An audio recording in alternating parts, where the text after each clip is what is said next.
Uh, I'm Dr. David Martin. I'm president for a number of years now of the Friends of Monmouth Battlefield.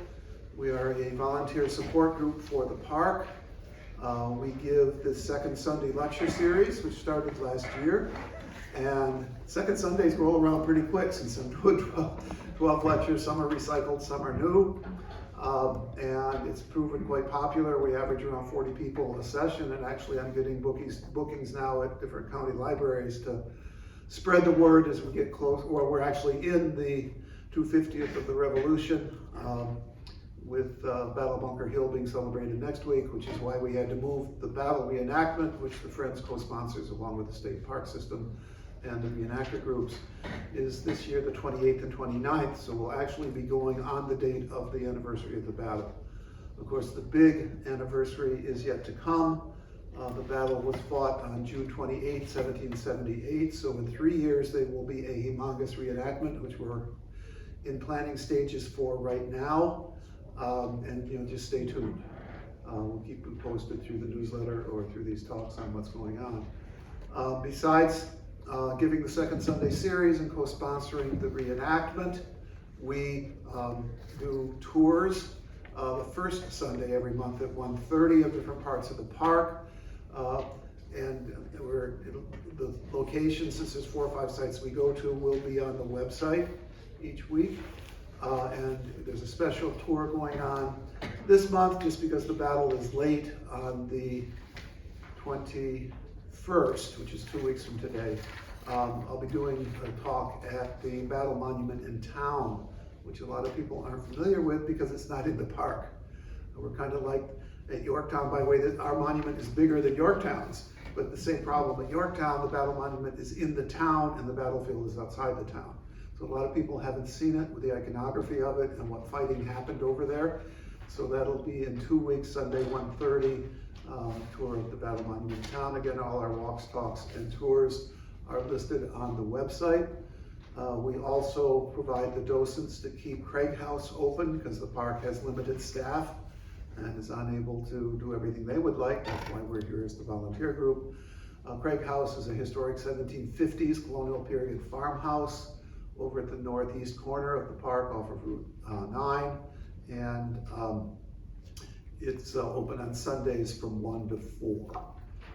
So that's a little blurb about the Friends.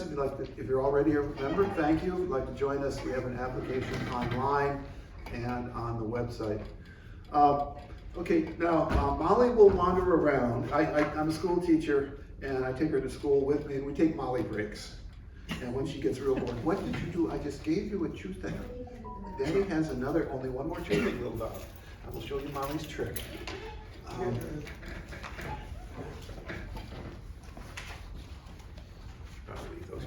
That's not for you, Molly dog. If you ask, Molly is half Pomeranian. Her mommy was a Pomeranian from Indiana.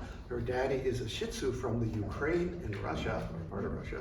And they never met. And people say, oh, and then they figure out what that's all about.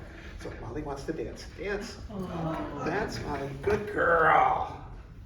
Usually she gets bored and will go to sleep eventually. Oh, she's trying to run off with her treat this time. Well, okay, so I'll try to stay next to the mic. If I wander too far away, no, the door's not open, Molly. Okay. Today's topic is the court-martial of General Charles Lee.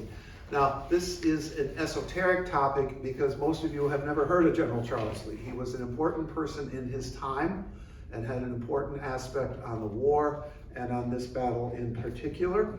But unless you've done a fair amount of reading on the Revolution, you will not have heard of him before because he fizzled out because of this battle. It's an interesting story. So what I'll be doing is telling you some of the background, some of the interpretations of him, since he's still controversial, and his effect on the battle, and then what happened with his court-martial afterwards. I will not be reading you the full transcript of the battle. It has been published. This is the 1864 version, and one of my goals had been to do an edited version of it, annotated version. I haven't gotten around to it yet. But the court-martial papers of General Lee, who was Washington's second in command of this battle, is our most important written source on the battle. The most important source on the battle is To Walk the Battlefield. you understand the battle as any battlefield or historical place by viewing it yourself, especially being aware that the muskets are only shooting about 50 yards and the cannons are only shooting maybe half a mile. And especially on this battlefield, which has a fair number of ridges in it, line of sight is very important. That's why the British are wearing red uniforms. They want you to know where they are because they are the best professional fighters in the world at the time. I won't even say the French are a close second. I don't know if we ranked in the top 5. And that's actually a difference between Washington and Lee. General Lee, who again is Washington's second in command, preferred to have the American army go up into the mountains of Western Virginia and Pennsylvania and fight a guerrilla warfare and try and wear the British out. Washington preferred to fight battles when he could on European style, which is line up shoulder to shoulder and fight like they do. He ends up doing some of these hit and run attacks like he did at Princeton and Trenton, but it's a different philosophy of the war because Lee honestly did not believe that American troops could defeat the British in battle. And the best we could do is here, a tie, and we would not have won the war if the French troops had not come over in strong numbers after this battle. The only French and foreign officers here, like von Steuben, are singularities. Here, we had just signed the treaty with France after the successful Battle of Saratoga, which General Washington was not at, but a lot of his troops were up there. And the French had signed the treaty and come over to help us. And by the way, it's more than just France. We also get, I think, Spain and Holland and a couple other places that don't like England are signing up on our side. So we have other allies than just France, but their troops don't come over until a little later in the war. That's another talk. Their first co-sponsored expedition didn't go well up at Newport, Rhode Island, but the last one did go well down at Yorktown. So anyway, circling back, I'm a school teacher. I love to tell stories. Actually, don't tell anybody I teach Latin for a living. And I have admitted in public at my school that I had never taught a day of Latin in my life when they hired me. But neither had my son when they hired him, and I got to teach with him for 4 years. I'm really a historian. My first area was the Civil War. You'll see I have a Gettysburg shirt on, partly because I hadn't gotten around to washing my Monmouth shirt from last week. But Gettysburg used to be my favorite battlefield. Now Monmouth is a tie for it, because people ask me, what is your favorite battlefield? And I will answer, much as a parent of 2 children will say, I have 2 kids, I love them equally. So, and also Monmouth is 9 miles from where I live, and Gettysburg is 140. And thirdly, I believe our friends group is making a difference here. Gettysburg has all the people they need to interpret, and it's a little bit commercial for me. Although they do have some good ice cream stands when you go there. This place really needs the help, and we work very well with them, and that's really neat. So anyway, back to General Lee. Charles Lee is no relation to Light Horse Harry Lee, whom you might have heard of, the Revolutionary War cavalry, American cavalry commander. No relation to Robert E. Lee, who was actually Light Horse Harry's son. No relation to Bruce Lee, martial arts, and he's not even Chinese. So that's my joke for the day. It comes from, I actually have one of the teachers where I work is named Lee, L-E-I-G-H. I think that's how it started out, which is a German spelling. He spells it L-E-E. But it's an older, semi-aristocratic British family. In the loop, they sometimes get invited to the king's parties, not always. His father was an officer in the army and bought him a commission. Now, when I was studying Lee, it's kind of interesting that in the army, you don't go to their equivalent of West Point and then become a lieutenant and then work your way up through the grades. What you do is they buy and sell commissions, like you're selling, houses at the beach. And his daddy bought him a commission in a unit, and that's what he held, and he rose up a little bit and did get to be up to a major or something in the British Army. And then when he gets ready to retire, he sells that commission to somebody else.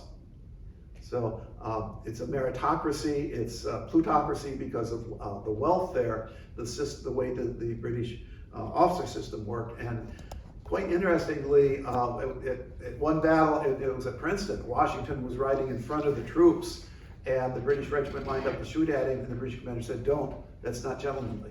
Because the British felt closer to American officers who were the merchants and the lawyers and the rich people, than they did to their own troops, which is kind of interesting. George Washington did not get shot at Princeton, thank goodness. Imagine how the war might have gone differently. If you heard my other talks, he almost got hit by a cannonball here at Monmouth. And if he had got shot, I don't know if we would have run the revolution, if the democracy would have got created. It's scary to think about. So anyway, circling back, Charles Lee was a former British officer and is Washington's second command here at Monmouth. Now, he had come over here in the 1770s, and I'll be talking about his background in a moment, because he wasn't getting along with everybody in England. I don't know that he actually called King George a dolt, but he had that in him. He was bright, he was spoiled, he had no restraints on himself. When they created, the American Army, he wanted to be the head commander because he was an experienced British-style officer. And other people wanted to be the commander also, including John Hancock, which is scary. And what happened is, and those who've heard my talks before will have heard this, but being a school teacher, I have to repeat stories at least 3 times in order for the kids to be able to remember them. So if you've been here before, you will understand that. When they're appointing the command, when the American Army is up at Boston besieging the British, the Congress is meeting in Philadelphia, who shows up in a 6'2" frame in his Virginia colonel's uniform, except George Washington. Doesn't say anything, but he's there. And Congress decides to appoint him head commander because he's a great commander? No. Okay, out of Fort necessity, he got General Braddock killed in 1754 or 5 or whenever that was. But he did have experience leading troops. 2 main things will affect why Washington is commander here and not Charles Lee, who actually finished up 3rd behind a guy named Artemus Ward, which is somebody else you haven't heard of, because he's from Virginia. And the Congress wanted the war to be not just a New England war.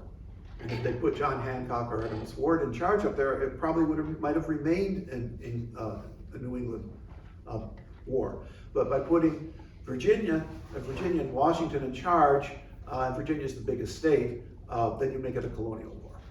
Secondly, he offers to serve without pay, if Congress pays his expenses. Now, an interesting book got published a number of years ago called George Washington's Expense Account. And his expense account includes Madeira wine, fancy tent, Mrs. Washington visiting about once every 2 months, and whatever. And it's like his expenses ran to about 2.5 times what his salary would have been. So he got away with that one.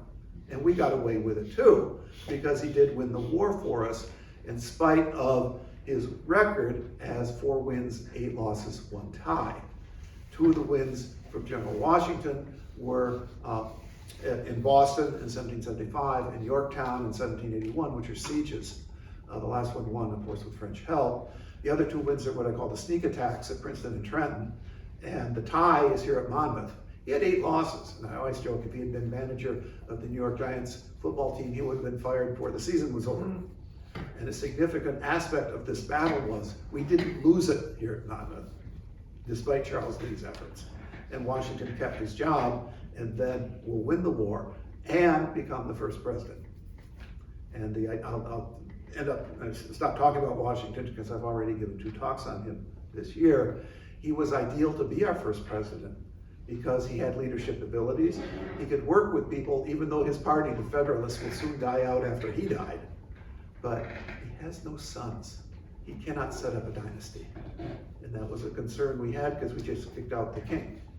So Washington had several attributes for being the right man at the right time, just as Abraham Lincoln was at the time of the Civil War. So let's go back and talk about General Lee.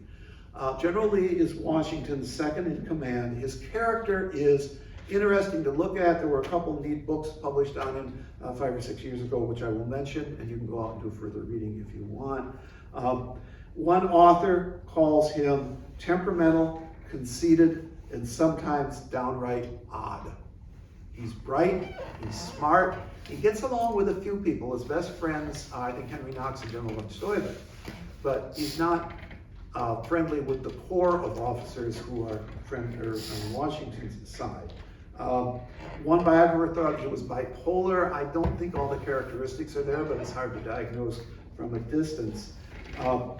He is, again, a key figure in the revolution because in the 1770s, he was going around lecturing and stirring up the colonies against England. Now, why was he doing this? Was he a genuine Democrat? No, he's a Leite. Okay, he wants power, and the way to get the power is to stir the people up and then be their leader. I've always wondered why, like the Kennedy family were Democrats, when they wanted power of the people, like a Republican. Well, the power is easier to get power in those days, like with Franklin Roosevelt, by going through the Democratic Party. Even you're a wealthy man, and the poor man's sorting the poor people, supposedly. Anyway, so he's a key figure in the Revolutionary era if you go in to study that, which I did in a college course.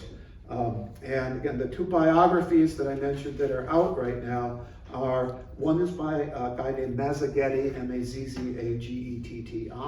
If you Google, on Amazon or whatever, Charles Lee Self Before Country, which is an interesting title.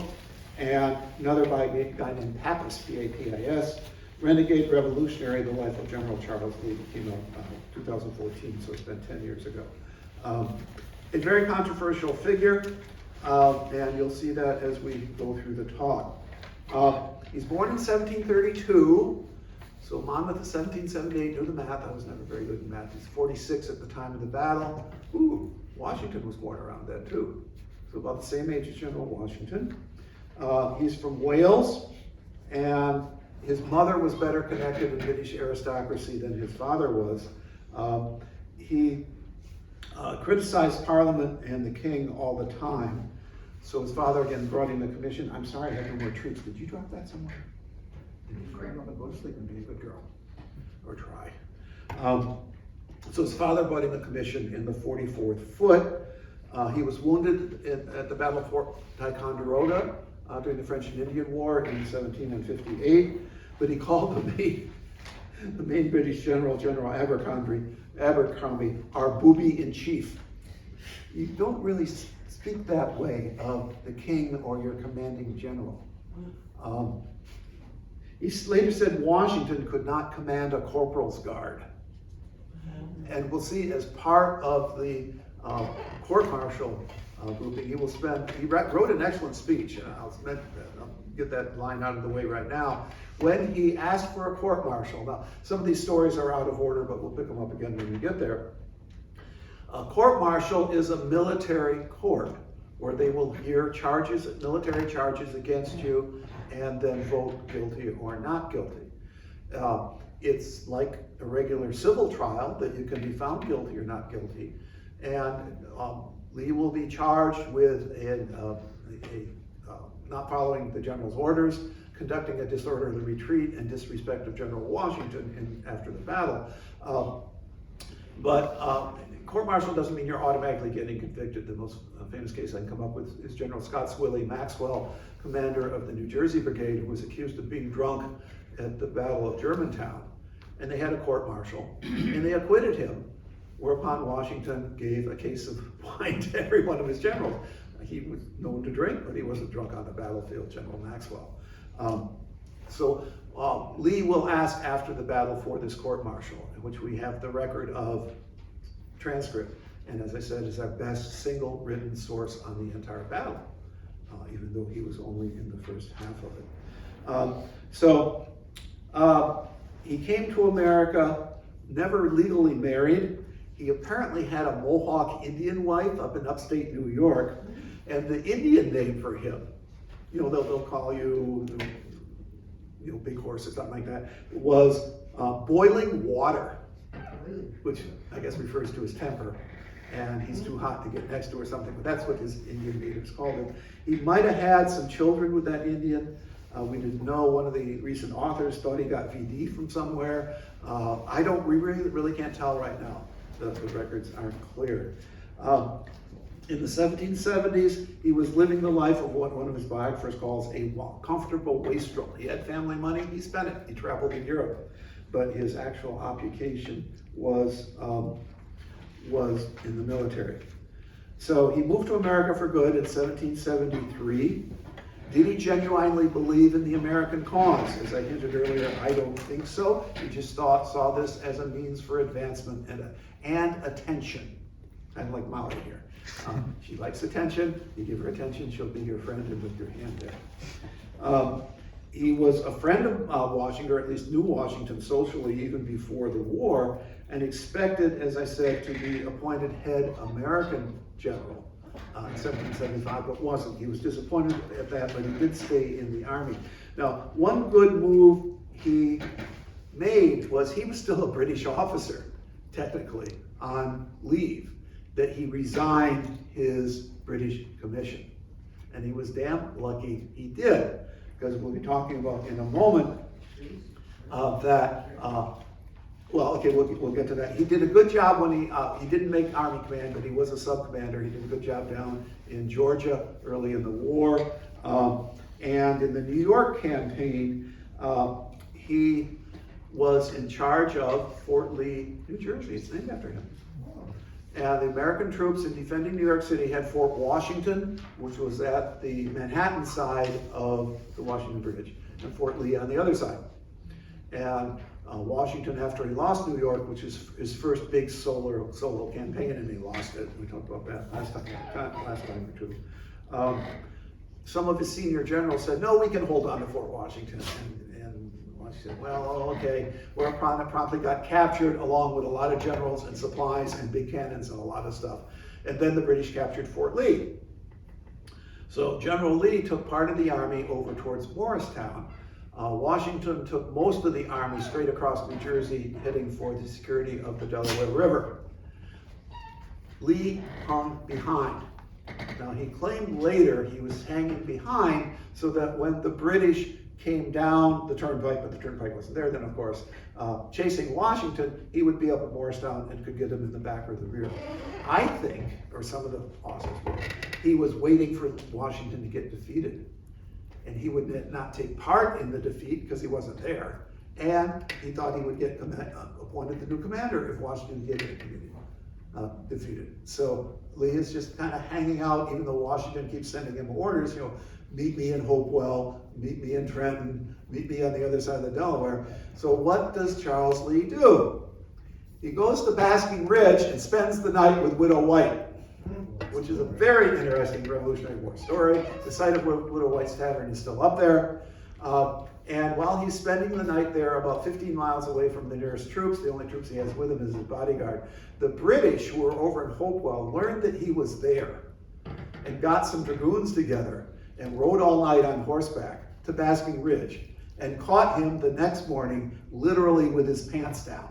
He was still in his nightshirt, like it's 10 in the morning or something, but he's still lounging around in his nightshirt. This is the middle of a military campaign, and they captured him. Yay! No more Charles Lee. And they dragged him off to New York City. And when he was in New York City being captured, he thought he was going to be shot or hung as a traitor. But he had resigned his commission. He was, ironically, his old regiment was charged with guarding him. And he used to dine with his captors. And he had a good time for a year in New York City, waiting to be exchanged. Because in those days, if you got exchanged, the deal was like 10 privates equal a sergeant, 5 sergeants equal a captain, and so many captains equal a colonel. He wanted to be exchanged for General Johnny Burgoyne. Johnny Burgoyne was a top-notch British commander who had been captured at Saratoga. They're slightly different ranks. Didn't work. So he's still there in New York City. So the Americans got the bright idea to send the Marines over to Rhode Island, and they captured a general named Prescott, about the same level as Lee, in order to trade him. It worked. They captured this British general, brought him home, and offered to trade him to the British and say, oh good, we can get rid of this guy. And as they're working out the paperwork, it was taking so long, the British just let him go ROR. And he was down wandering around Philadelphia, ROR, before the exchange got done. Now, I'll continue that story in a moment. While he was in New York, and we didn't know this until a long time afterwards, I don't have the date here, but he wrote a term paper dated to March 1777, which is 4 or 5 months before Monmouth, that got buried in the British records, but he gave it to the British commander, how to win the war, British side. And he wrote a paper on the best way to defeat the Americans is go down and capture Maryland and Delaware, split the colonies in two down there, instead of trying to split the colonies in two in New York, which didn't work because there were too many troops in Pennsylvania and in Massachusetts. But if they went down to the central colonies and captured them, and this essentially will be the strategy the British use later in the war, but they're going to go farther south. He wrote this paper, and we're still trying to figure it out. It lay in a library, the Clements Library ended up with it in Michigan until 1858, long after he was dead. And people found this, the first thing they thought about, is this an original document? And people confirmed it's his handwriting, it's his thoughts. And what was he doing? Proving his worth to the British so they would hire him back and then he would become a British general? Mm-hmm. Did anybody else do that in the war? Yes, indeed. His name was Benedict Arnold. He was one of our leading commanders, helped win the Battle of Saratoga, where he had been wounded. He was put in charge of the rear guard at Philadelphia, so he wasn't here at Monmouth. He felt slighted because everybody else was getting promoted to higher general rank and he wasn't. So he traded over to the British and fought some campaigns for the British later in the Revolution. So troops did trade sides. I'm sorry, Molly, I gave you 2 sticks and you lost them. So you're gonna have to go see Matt and Matt will bet you for 2 sticks. Okay. That's our Molly time out there. So General Lee's plan is what it was called, and we're still trying to figure that out. Did the British General Clinton know about it and ignore it? When Lee got exchanged, Clinton could have told Washington, since generals got along with each other on each side, your guy tried to tell us how to win the war. Lee was really nervous, and that's why he's called a man without a country.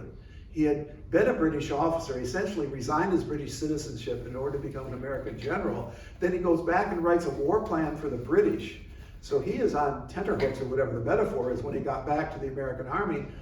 If they find out I wrote that thing, I'm going to get shot on this side, but I'm lucky I didn't get shot when I was in New York. And he's trying to take over so that, and no modern political parallels there, if I'm in charge, nobody's going to shoot me, I'm going to shoot them. End of politics for the day. Sorry about that. Sorry, Molly, that was me. So anyway, General Lee's plan is mighty interesting. It's genuine. Was it just an exercise, a mental exercise, because he's a bright guy and wanted to prove how bright he was to the British? Was he really trying to get a British commission? Or is he just self-interested? So the story when he gets back, now with Lee, what's interesting, Washington and his staff, most every day would have tea time late in the afternoon. And on his staff was, at this time of the war, Alexander Hamilton, John Lawrence, who's the son, his father was president of Congress. And what you would do at tea time is you'd come back, you'd go to your traveling trunk, get on a fresh shirt and your bow tie and your gloves and go have tea with General Washington. When Lee showed up for tea time, he didn't change his clothes. And he smelled like dog because he had dogs and he slept with his dogs. Now on the back page of the handout I just gave you, you will see General Lee, a sketch of him, more a caricature of him and his dog Spado. Spado looked kind of like the American Eskimo dog I used to have. Fortunately, Spado got lost earlier in the war and was not with him late in the war. And since I had a spare spot there, I left you a souvenir picture of Molly when she enlisted in the Army last fall. And Matt here was my photographer. So anyway, he would show up in dirty clothes and smelling like dog. That's not what a gentleman does in General Washington's presence. But he didn't care what General Washington thought of him because he's an egocentric. Another case of this, when he shows up at Valley Forge in the spring of 1778, a few months before Monmouth, he had not been there all winter rebonding with the American Army, which had been retrained by General von Steuben that you've heard about. Okay, he missed all that. His contacts weren't there. He still has a couple friends, as including General von Steuben, but he is not bonded with the Army, and that will have an effect on here at Monmouth.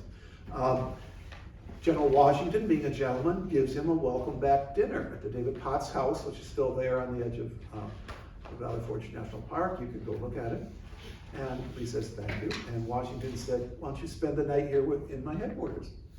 So General Lee says, well, okay. So everybody went to bed. And Lee goes down and opens the back door and lets in some sergeant's wife and makes whoopee all night in the bedroom next to George Washington's. What a conceited jerk. And then wonders why Washington doesn't like it. Okay, so we won't talk about how he smells like dog and has other bad habits. And how Washington was probably still pissed that Lee got himself captured at Widow White's in the first place. The problem now for Washington is what to do with him once he gets back to the army. Lee is still, by seniority, Washington's second in command.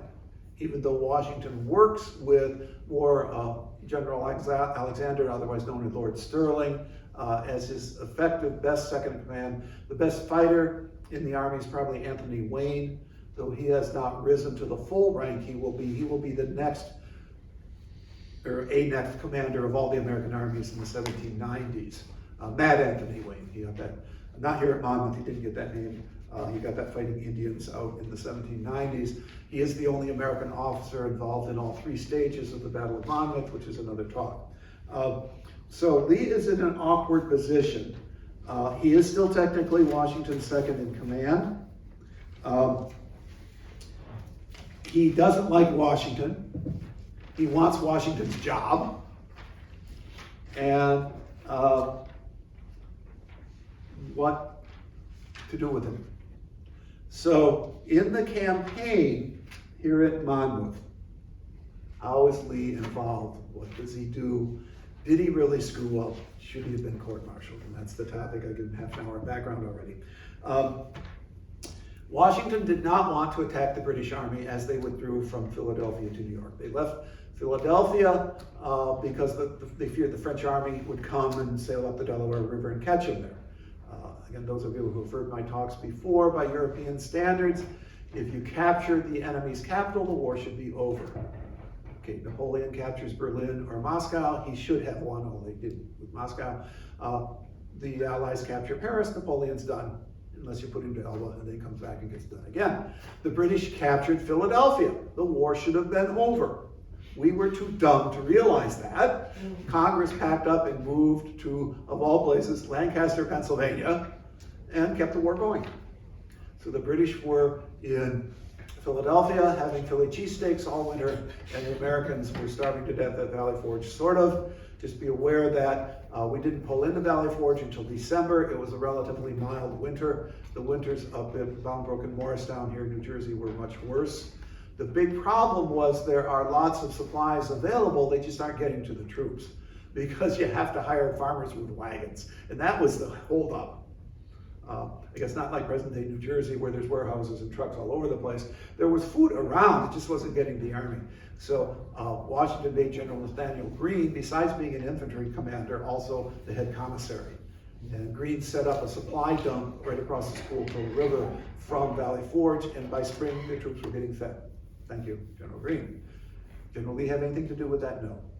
So during the campaign, when the British are leaving Philadelphia for free, because the French are coming, and they cross at Camden and essentially go up the turnpike, again the turnpike's not there, marching up towards New York City. And their main concern was not so much Washington's army, and Washington chose not to follow them up the turnpike, but they went up to near Washington Crossing, crossed over at Hopewell just to keep eye on where the British were. The British general was concerned that the army in New York would come down, join up with Washington, and beat up on him. So he wants to get across New Jersey as fast as he can to get over to Staten Island. British did not like New Jersey. The soil was sandy, the roads weren't good, and there was this New Jersey state bird, the mosquito, was all over the place. And they wanted to get through New Jersey as quick as they could. Now, it rained about every third day, so neither army was making good pace at that. So the question posited was what to do with General Lee. Well, General von Steuben had been sick So he's relieved. He's also Inspector General of the Army, but he was commander of one of the 6 American divisions. So Lee was given a division to command because they needed somebody to command our soldiers' division. So the British were marching again up towards what is Monmouth Courthouse, now Freehold. They stopped here for 2.5 days because the British commander wanted to have an all-out fight with the Americans, because we didn't win big battles. Americans are lousy attackers. They're okay defenders, like at Bunker Hill, which they're celebrating the anniversary of next week. But we lost Bunker Hill. We ran out, which was fought on Breeds Hill, you're aware of that, because we ran out of ammunition. Otherwise, we would have held the British there for quite a bit longer. Washington's theory or plan for the campaign: no big battle. Let's jump on the British when we can. So the British, on the morning of June 28, 1778, they've been in Monmouth Courthouse here for a couple days, start heading up towards Colts Neck to go up to Middletown, to go up to Sandy Hook. Washington's plan was to jump on their rear guard.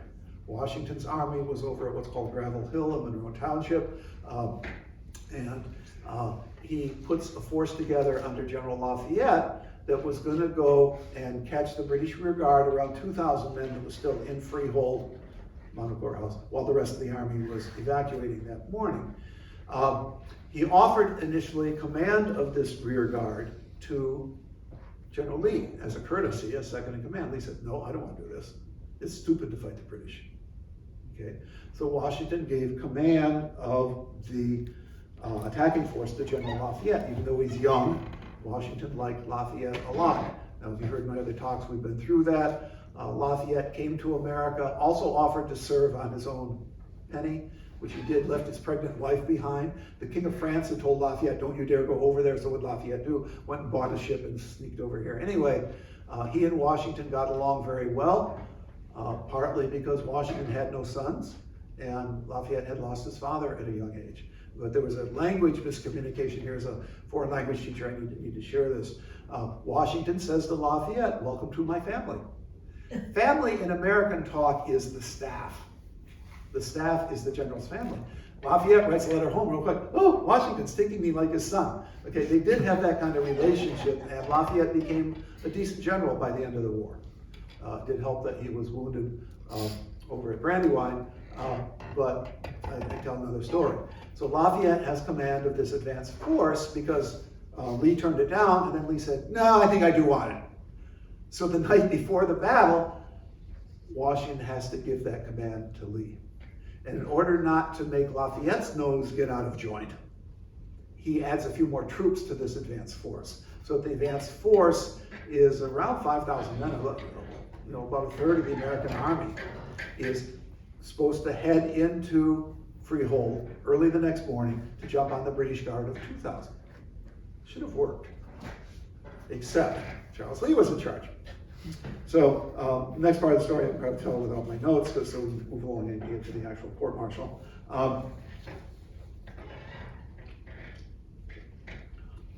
Lee is put in charge of this advanced force with generals he's not too familiar with troops he's not at all familiar with.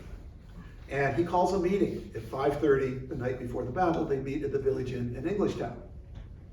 And he gets the generals together and tells them, "Guys, we're going to march out at dawn tomorrow and play it by ear. No battle plan. They're just going to head down the road and go see where the British are." We did not take advantage of scouts. There were a lot of militia around. Some of the militia commanders lived in the area and knew all the roads like the back of their hands. He didn't wait for them. The meeting lasted 10 minutes. How do we know this? One of the senior American commanders got to the meeting late. And when he got there at 5:45, "Where's everybody? We already had our meeting. We didn't learn anything anyway." No plan. It's hard to win a battle without a plan, isn't it? So next morning, he gets his troops up bright and early before dawn, and they're sitting there waiting for the guides that are supposed to guide him down the road, and they showed up late. Now, rather than having some of his own troops go and scout, he waited for them, finally gave up waiting, and is coming down Route 522 from Englishtown and Tennant. And about every 300 yards, there's rumors there's British in the woods. He stops the whole march, sends people out in the woods to look. Nope, nobody there, so they stop 15 minutes. Let's keep going. They go another couple hundred yards. Oh, there's British in the woods. Stop the march, go look. And I'll keep beating up on the microphone here. Not an efficient march because he didn't send scouts out ahead of time. Finally, around 7 o'clock, they run into British light troops here in what's called the hedgerow at the center of the battlefield and drive them off. They get driven back, but they drive them off again. Hedgerow is interesting. A lot of our tours go out there. If you haven't been on one, it is the center of the battlefield. It changed hands no less than 7 times during the battle. But by 8 o'clock, 8:30, his troops have captured the hedgerow line and are advancing into Monmouth Courthouse. Now, the British had started pulling out at 4 a.m. Their German division left at 4. The British Good Division left around 6, and there was just also was the rear guard. However, the British learned that there were American troops on the way, so they stopped a mile north of town and lined up in a big line in a field of oats. Lee shows up, and instead of barreling into, remember he had no battle plan, and when he gets into Monmouth Courthouse, there's a big ravine there. And you can't go directly from Monmouth Courthouse to where the British were over on Dutch Lane because of this big ravine morass in the way. But he hadn't scouted or learned from anybody that it was there. So he adopted on the fly a battle plan. If the British are up here just the other side of what's called Briar Hill, he's going to send General Wayne with a left hook. He's going to send General Lafayette with a right hook and keep General Scott in the middle. And also he has troops under General Morgan, who are the American riflemen. Now, most of the American troops have old flintlock muskets, shoot 50 yards. There are some Daniel Boone type muskets around where you shoot the eye out of a squirrel from a long way away. And he was down on Route 9 near where the Burger King is, if you know the area now. So he's going to surround them and capture this whole British rear guard, win a great victory, and become the American commander. Yay! Except it didn't work. Americans don't attack well. Timing attacks don't work well. Okay. General Morgan got up at 3 in the morning down at the Burger King and got an order from General Lee that said, in the morning, attack the British rear. And Morgan, who'd been up for a while, said, in the morning. Is that today or tomorrow? There's no time stamp on this. So he thought it meant tomorrow, on the 29th. So he sat there until the battle started. And then Morgan sends a note up to General Wayne, what's going on? And by then we were losing the battle, and Wayne says, thank you, General Wayne, we're losing the battle, fend for yourself. So Lee's maybe second or third mistake. He didn't scout the land ahead of time, okay? He makes too complicated an attack plan, and he did not timestamp his order to Colonel Morgan. Now, it doesn't speak well of Morgan. If that had been Stonewall Jackson, he would have marched to the sound of the guns. So the best American unit, 800 riflemen, is still down at Burger King, not closing in on the British rear. Now, the right hook was supposed to be under, and this will be on your maps now.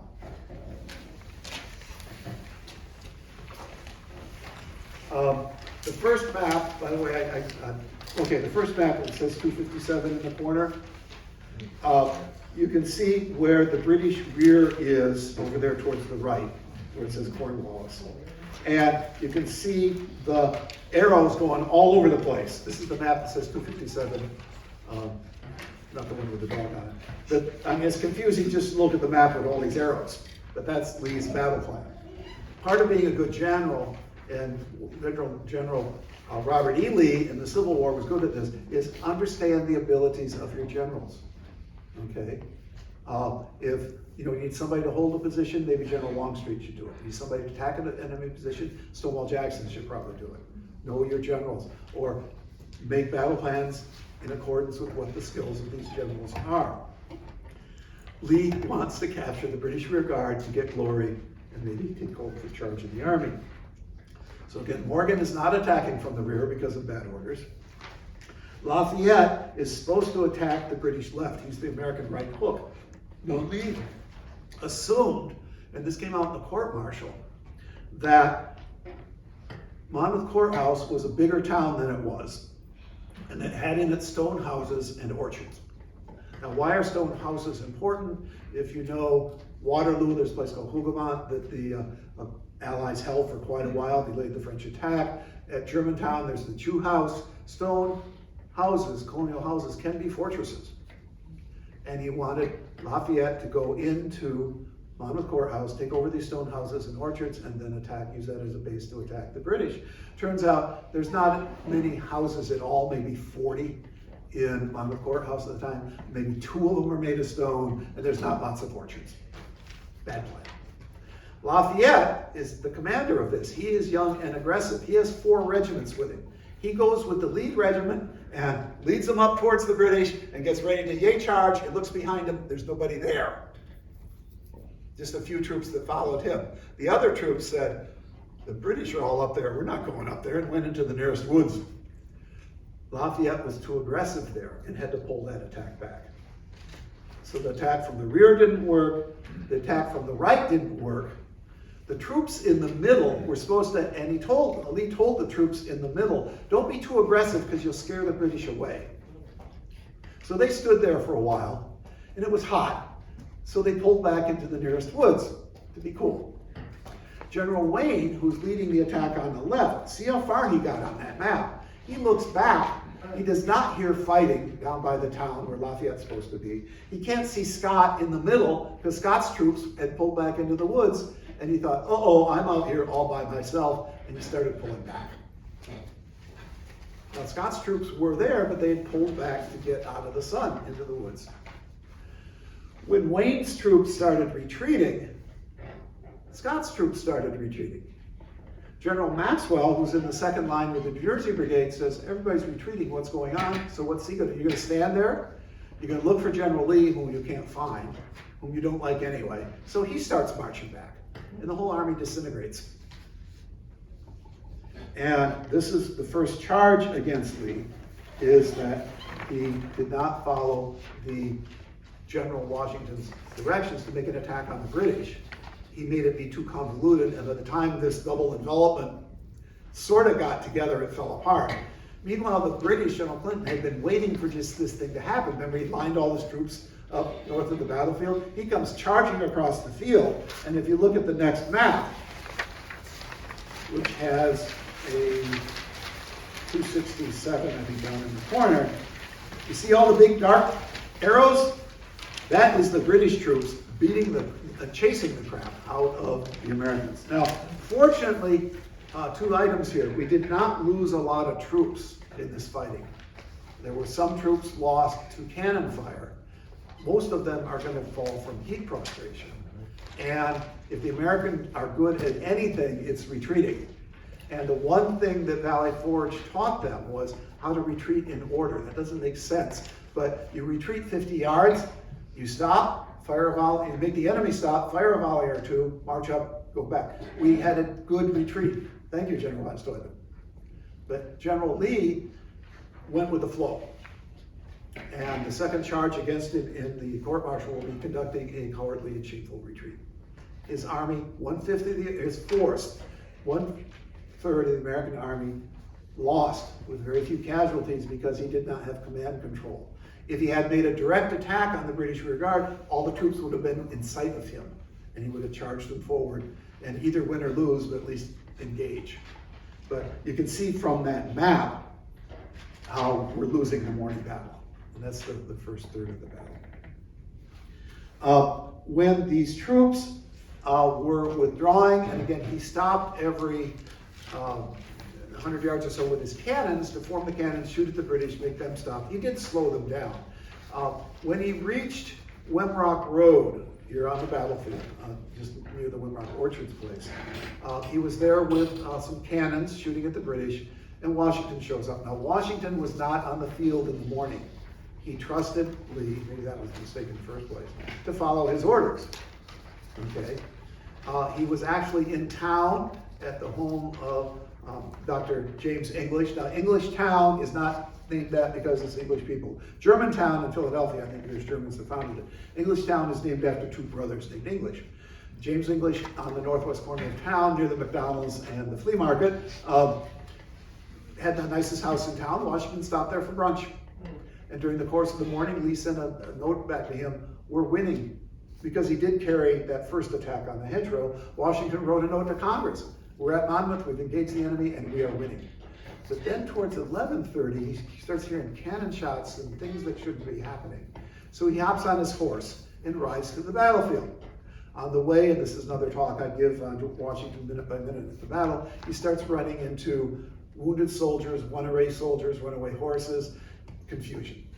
So he reaches General Lee over near One Rock Road here, and of course he knows General Lee, Lee knows him, and says, "Sir, what is all this confusion?" And that is the edited version. I think he said, "What the hell's going on here?" And supposedly Washington yelled at Lee until the leaves on the trees were shaking. Good story, but I think the source of that wasn't there to hear it, but he was mad, he was yelling. Lee said something, "These are the best troops of the British Army," and Washington, "Well, you never engaged them," and Butler fired him on the spot. Now, when Washington cooled down, I didn't include that. People say he was swearing at Lee right and left, and our Victorian ancestors will say General Washington wouldn't swear. He's a gentleman. No. Dr. Martin will say General Washington is a Virginia fox hunter, probably knows how to swear fluently in at least 3 different foreign languages. So he fired Lee. A few minutes later, put him back in charge. And Lee does, on the third map, which has the 301 in the bottom, forms the troop up. Now, where Washington met Lee is at the center of the map where it says Lee. And I wrote in my own writing here where Rock Road is. You can actually go visit that site. The hedgerow is on the left, and Lee does form a fair number of his troops on the hedgerow and does delay the British a little while. And this is a key decision Washington made, a couple of them. One was he got mad and fired Lee because Washington had a temper, but then put him back in charge to do what's called a holding action. And Lee was put in charge of this force at the hedgerow. Washington made a decision there around 12:30 to stay on the battlefield. He could have left and it would have been another victory for the British, another loss for the Americans. So George would have been 4-9-0. But instead he stayed on the field. Why? Because as he rode to the battlefield, when he crosses where Tenant Church is, there's a hill there called Pine Hill, very strong defensive position, and brought his troops to that and asked Lee to hold the line while these troops came up. And Lee did it. And they held for 15 or 20 minutes, and then Lee's had his troops retreat, and they pulled back to where the new American line was on Pine Hill. When he got there, he boasted that he didn't lose a flag or a cannon, and he was the last man off the field. I don't know about the last man off the field side, but no flags got lost, no cannons got lost, not many Americans got lost. And he reports to General Washington, "Sir, here I am, obedient to your orders." And Washington says, "Go to the rear and rest." He thought that was strange, but he did so. He went back to Englishtown and found the best hotel in town and was taking a siesta. And the battle went on. And he sat there and the battle went on until finally around 4:30, 5 o'clock, General von Steuben shows up. And they salute each other. And von Steuben says, "Sir, I have orders here from General Washington to take command of your troops and bring them back to the battlefield." OMG. Lee, Washington don't trust Lee. And Steuben said, "I'll show you the written orders if you want to see them." And Lee said, "No, okay." So he stayed there, and Steuben took Lee's command back to the battlefield where they were lined up that night ready to renew the battle the next day. But the British had absconded in the night like the scoundrels they are, and the battle did not take on the second day. Now, when the battle is over, Washington sends out a congratulatory order to the army and thanks everybody except Molly Pitcher and General Lee. And General Lee was offended that he was not included in the congratulatory orders and sends a letter to General Washington. And next day got even madder and sent another letter and talked about dirty earwigs or whatever the heck they are, getting your ear and telling you bad things about me. And Washington didn't respond. And Lee got the vibes, Washington's not happy with me. I want to clear my name. So he asks for a court-martial to clear his name. Wow. Now, this will backfire.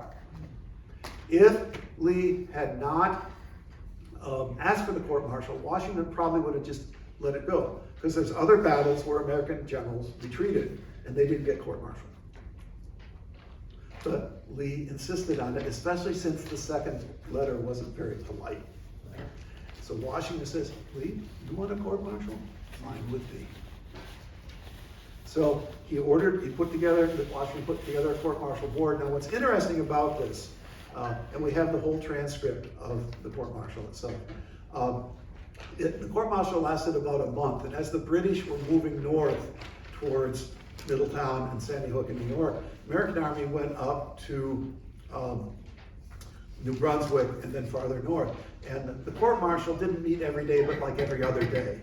And half of the minutes will say, court-martial convened, either no quorum. They had 12 judges on it, mostly friends of General Washington. The president of the court-martial was General Alexander, Lord Sterling, Washington's technical or field second commander. So the court-martial board was packed. They met like every other day, and we have the testimony. They met at about 10 different places on the way. They had around 20 different witnesses. Hamilton, who didn't like Lee at all, came in 3 times. And it's interesting to go through the court-martial and see who's saying what. The most significant aspect of this court-martial is that Lee ran his own defense.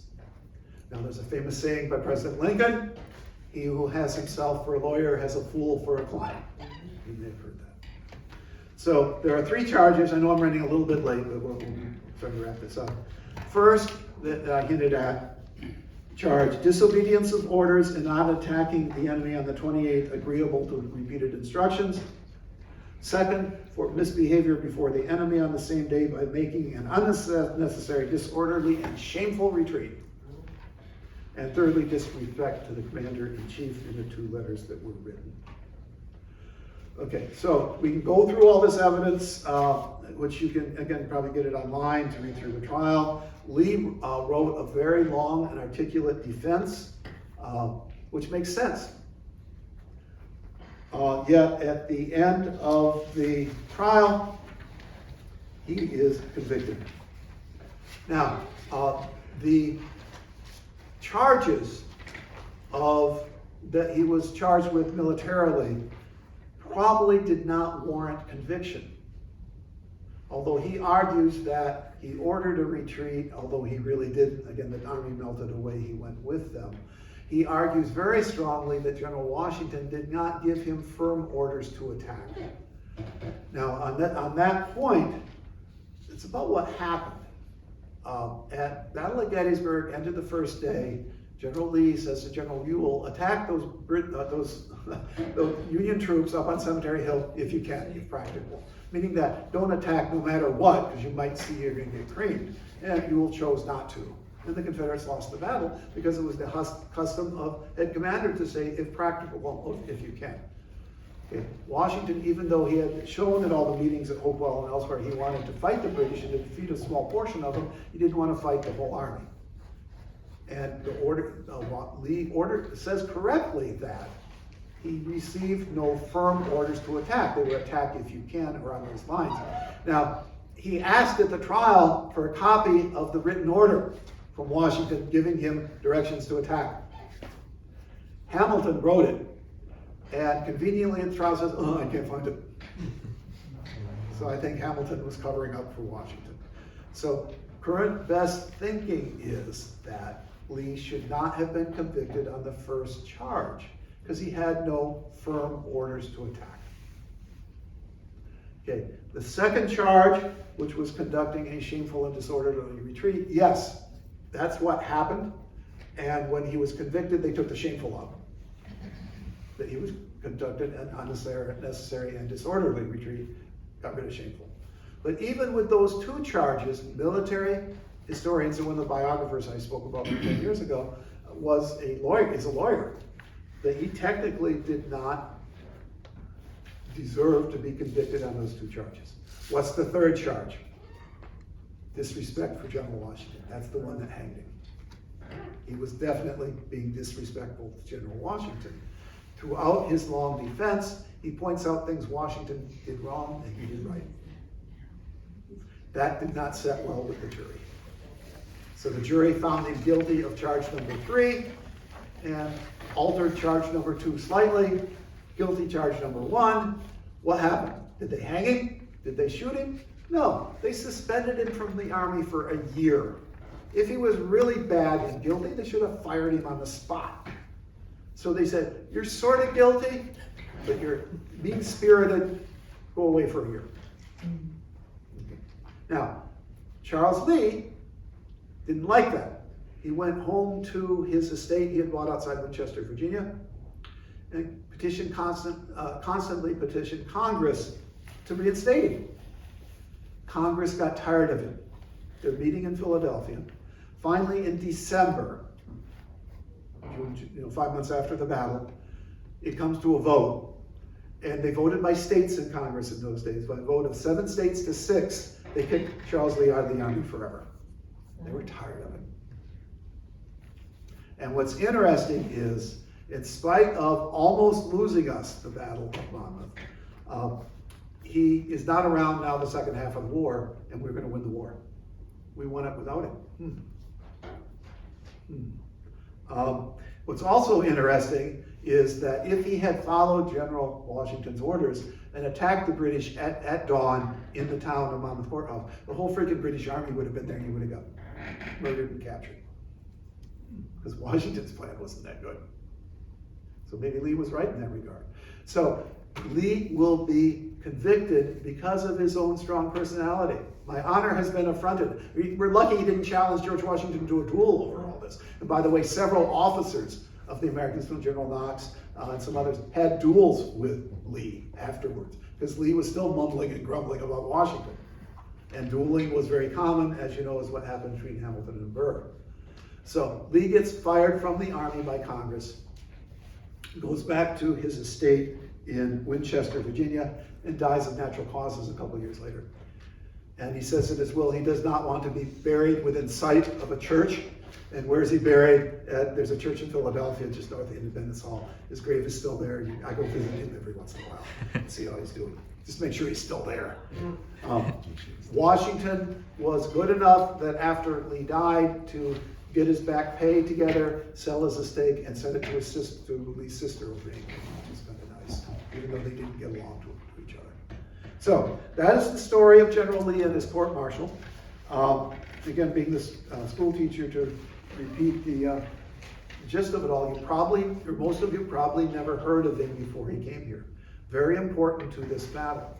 Although if General Lafayette had been in command, I don't think that attack, that morning attack, would have worked either, even if Wayne was there. He just didn't take part of it. That Washington did not have a real good battle plan here. It was a good idea to catch the British rear guard, but he probably should have waited until the main British army got farther away. And we were lucky to get away with this battle as a draw. Lee did not scout well before the battle. He had too complicated a battle plan. He did not keep control of his troops during much of the retreat.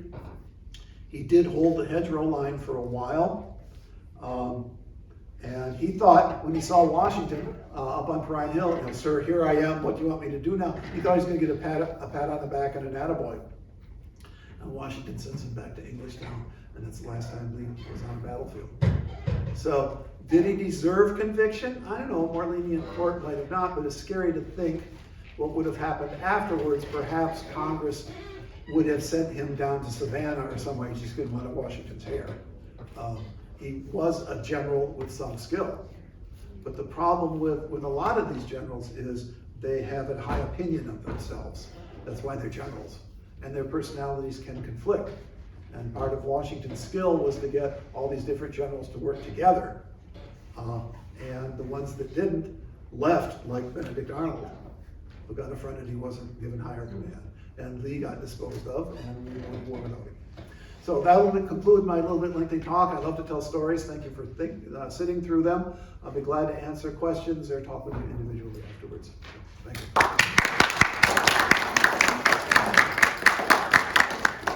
Yes, back row. Yeah, I was wondering, what do you personally think about this paper that was found with the plans for how, the British to win the war? Do you think?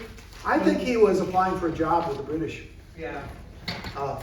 And British General Clinton, the head guy, was wise enough to say, this guy is a turncoat. He abandoned us once. He got himself captured under shady situations. And they weren't desperate for more leaders. And it's amazing that in every battle, the British, almost every battle in the Revolution, the British outgeneraled us, because they had professional, skilled generals. They changed generals every couple years, because the one that was here wasn't winning. But that was more the strategic situation, that England was used to winning battles in Europe or in England, both of which are smaller than America. America was too freaking big. British didn't have enough troops to occupy more than 2 American cities at a time, New York and Boston, Boston and Philadelphia, New York and Philadelphia, or New York and Savannah. America's just too big. That's why they had to go get German troops. And they still couldn't hold on. And once it became a world war, the British decided that holding on to India and the Indies and other places was more important than America, and Britain essentially went bankrupt.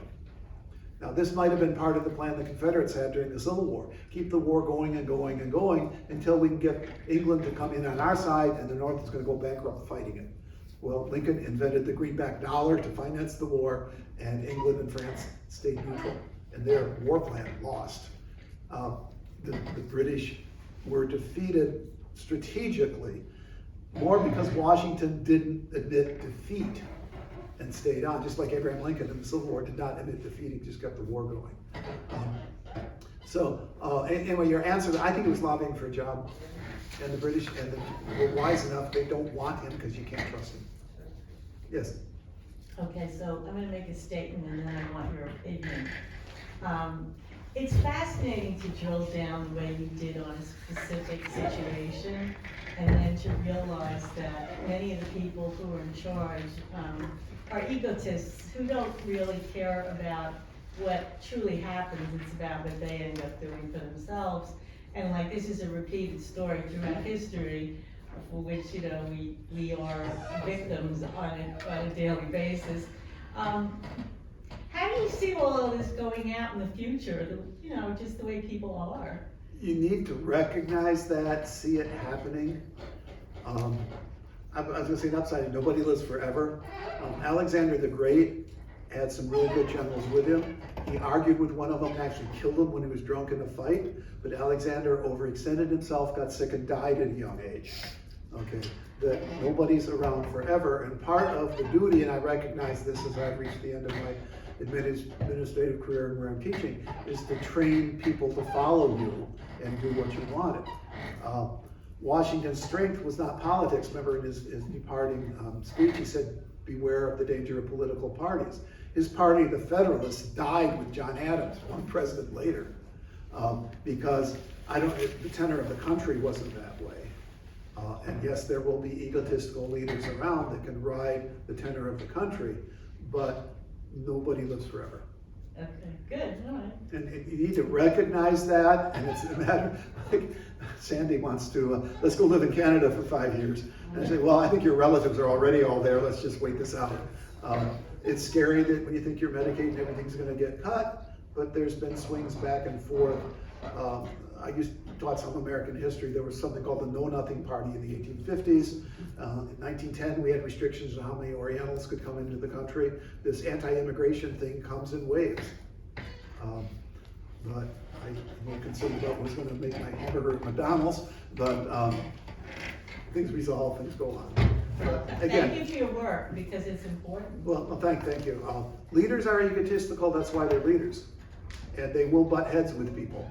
And when you get like Musk and Trump together, strong wills will conflict. And try to read what's going on, or just make sure I can have enough dog food to keep my puppy happy. Time's gonna be scary and unpredictable. Okay, any other questions? If not, I'll be glad to answer individual ones later. Please visit our gift shop afterwards. There's the last month's newsletter, which has the schedule of talks for the rest of the summer. I don't even know what my next talk is, to tell you the truth. And I'm also getting contracts to talk to different libraries around, especially in Monmouth County, and those libraries will be refreshing or advertising them, or we'll get them into the newsletter. So thank you for coming out. Hope it's not very Thank you, Matt. Smiley, look at her smile. Yeah.